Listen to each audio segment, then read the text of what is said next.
My friends, welcome to our taster's table for the day. Before we get to our book, here's our friendly Star Wars reminder to bring your books back. It says how you will feel when you return your library books, and there's stormtroopers dancing because it just feels so good to return your library books. Okay, our book is going with our word of the week, which is optimism, which is thinking positively. And this book, I'm so excited to share with you. It's called The Last Stop on Market Street. And the words are by Matt de la Pena and pictures by Christian Robinson. And this book, as you can see, has 3 different awards. This book is fantastic.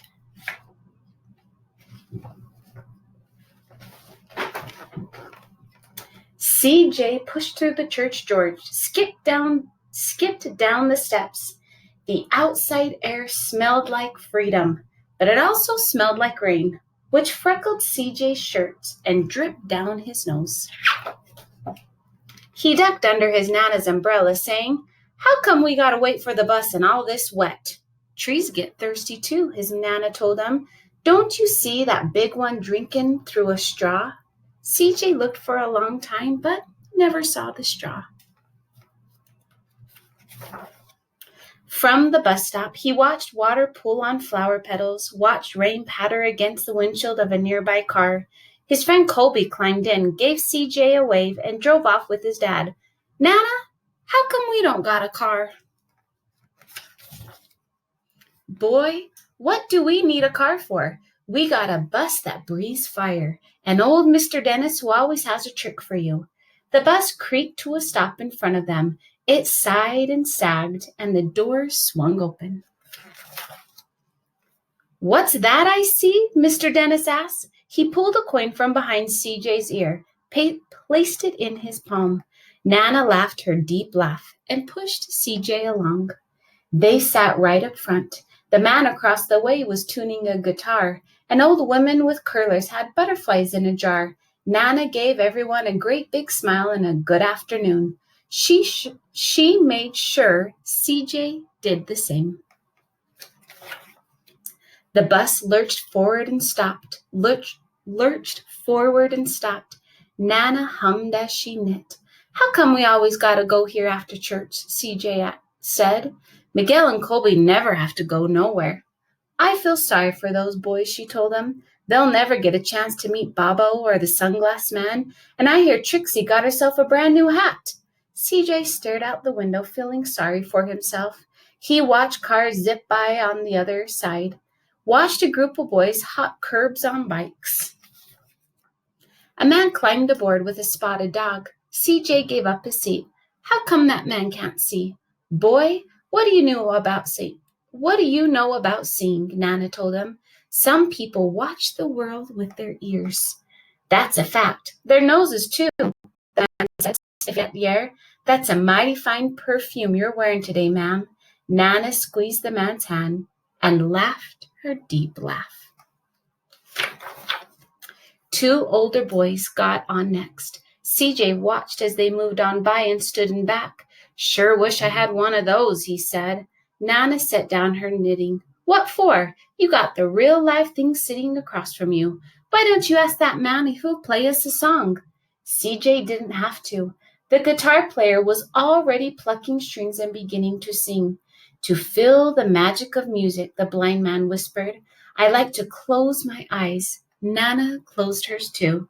So did CJ and the spotted dog. And in the darkness, the rhythm lifted CJ out of the bus, out of the busy city. He saw sunset colors swirling over crashing waves, saw a family of hawks slicing through the sky, saw the old woman's butterflies dancing free in the light of the moon. CJ's chest grew full and he was lost in the sound, and the sound gave him the feeling of magic. The song ended and CJ opened his eyes. Everyone on the bus clapped, even the boys in the back. Nana glanced at the coin in CJ's palm. CJ dropped it in the man's hat. "Last stop on Market Street," Mr. Dennis called. CJ looked around as he stepped off the bus. Crumbling sidewalks and broken down doors, graffiti-tagged windows and boarded-up stores. He reached for his Nana's hand. How come it's always so dirty over here? She smiled and pointed to the sky. Sometimes when you're surrounded by dirt, CJ, you're a better witness of what's beautiful. CJ saw the perfect rainbow arching over their soup kitchen. He wondered how his Nana always found beautiful wherever he never even thought to look. He looked all around them, at the bus rounding the corner out of sight, and the broken street lamp still lit up bright, and the stray cat shadows moving across the wall. When he spotted their familiar faces in the window, he said, "I'm glad we came." He thought his Nana might laugh her deep laugh, but she didn't. She patted him on the head and told him, "Me too, CJ. Now, come on." What a fantastic book about thinking positively. CJ's Nana, I love when CJ was kind of seeing the bad around him and he was kind of feeling sorry for himself and he was kind of noticing the stuff he didn't have. I loved her response. She always had a positive outlook on everything they did. What a great lesson to learn of thinking positively. That's important. Okay, so today I have my Laffy Taffy jokes, and we're going to read some Laffy Taffies just because it's so funny. Okay, here's a purple Laffy Taffy, and it says, "Where do goblins like to go swimming?" Lake Erie. Get it? What do you get if you mix twins with a baseball player? A double hitter. And what did the bee say to the flower? "Hi, bud. What time do you open?" Which is a perfect time for spring. Okay, hope you like the jokes. The minions did, and keep reading.